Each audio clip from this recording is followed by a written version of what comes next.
Hey Scopers, what's happening? What's up, guys? Hey, happy Tuesday evening. What's up? Where are you? What's happening? What's going on in the world? Where are you scoping in from? It is Tuesday evening here in South Australia. It was a stunning day here today. Beautiful blue skies.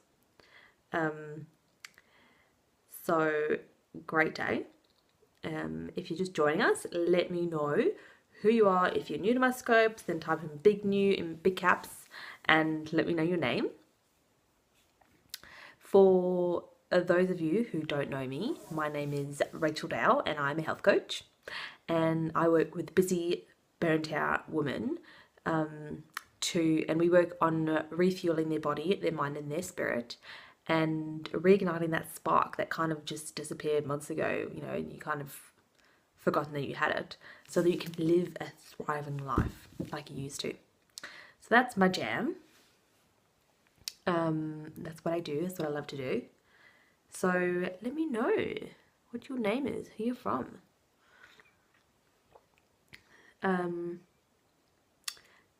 The title of my scope today is, should have written it down, something like making decisions during burnout and how you make bad decisions during burnout.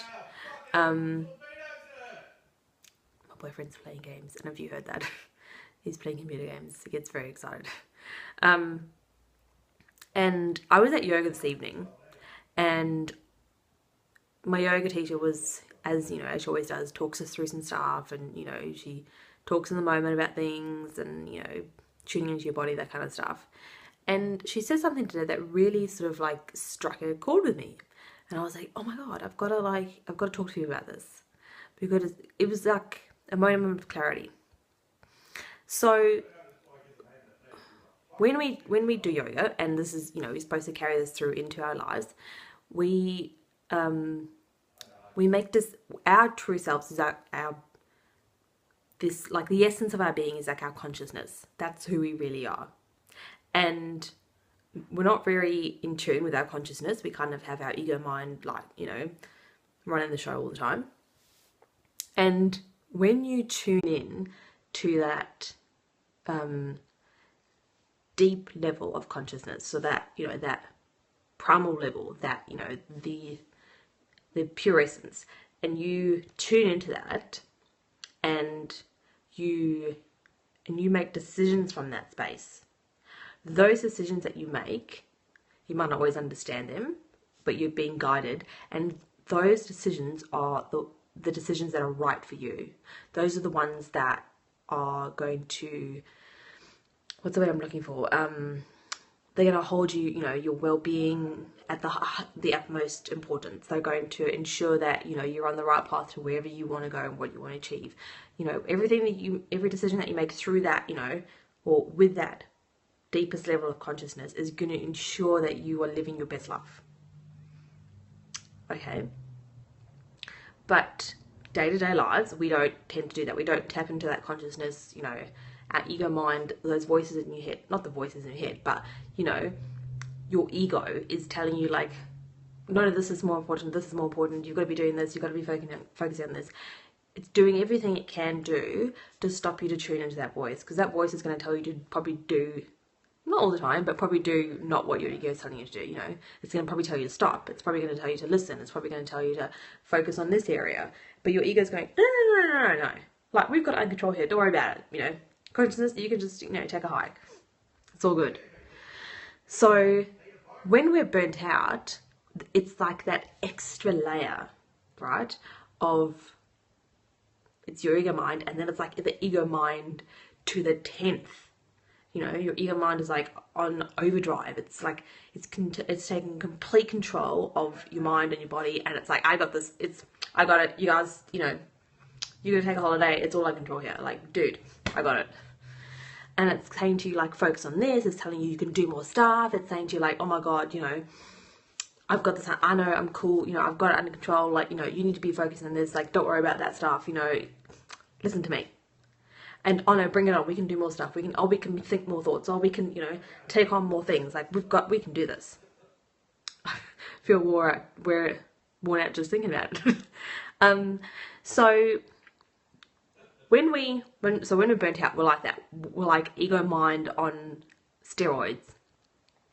So when we try and come out of burnout, like, you know, the one thing that's going to keep you in burnout is having that ego mind going 10 bazillion miles an hour.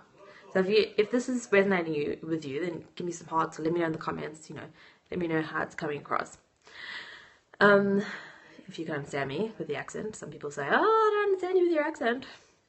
Sidetrack, sidebar. So when you're coming out of burnout and you try to slow down, because that's one of the things that you have to do to get out of burnout, is to slow that mind down. Your ego mind is going to say, like, oh, no, Rachel, we have got this, girl. You just go back to doing, you know, we've got this under control. You don't need to slow down. We need to ramp it up. So, you know, the tools that I suggest you use when you're in burnout is meditation, stillness, relaxation, which is hard. I know I've been there. It's hard.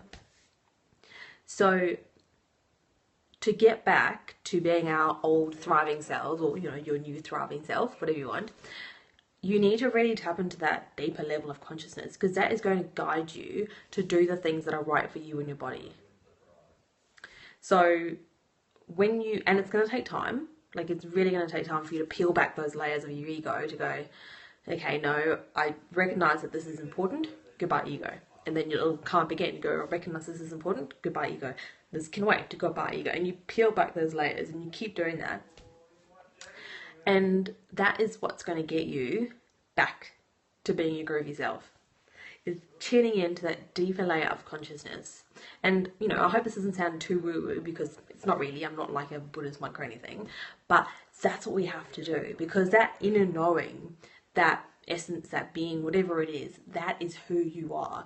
And it knows what you need. It completely knows what you need. Whew. So yes, I thought I'd just share that with you today. Like I was in yoga and I was thinking, oh my goodness, that is so true. Like the deeper level of consciousness knows everything that you need to know. It knows what's right for your body. It knows what you need to be doing in this moment, you know, and a lot of the time we're afraid to listen to it because we think it can't be that easy. It has to be harder than that. Life has to be more difficult. But, and I'm learning this at the moment, the more you step back, the more it becomes clearer, the things that you're meant to be doing. And we tend to think that we need to be doing more to live a better life, like a more exciting life, a more successful life. We have to be doing more every day. But that's just your ego mind sabotaging you, because it doesn't want you to stop. Because when you stop, you shut it off. Like you shut the door on it. Like, I love your ego, but goodbye. So when we tap into that consciousness, you just have to follow what it gives you, and you'll be afraid. You'll be very afraid. I mean, you know, I experienced this. You'll be afraid to be like, is this all I have to do? Like, is this it? Like, surely I've got to work harder. Like, surely it's got to be harder than this. Like, no, this is too easy. Like, and then so you sabotage yourself, and then you're like, oh, no. I've got to be doing 10 times more than this. So, yeah, that's my message. Tap into the consciousness. How do we tap into the consciousness? We meditate. Meditate doesn't have to be crazy woo-woo stuff, people. It doesn't have to be at all. You can really just take it down to 1 minute a day and build on that. Listen to a really calming song, which is what I do. I have this really cool song at the moment, you know, that will change, that I listen to, and, you know, it really centers me. And, you know, I don't have meditation down to a pat, but so even myself, who doesn't have it down pat, probably, you know, will be years before I can say that, it still has an impact on me. You know, it still has a huge calming impact on me.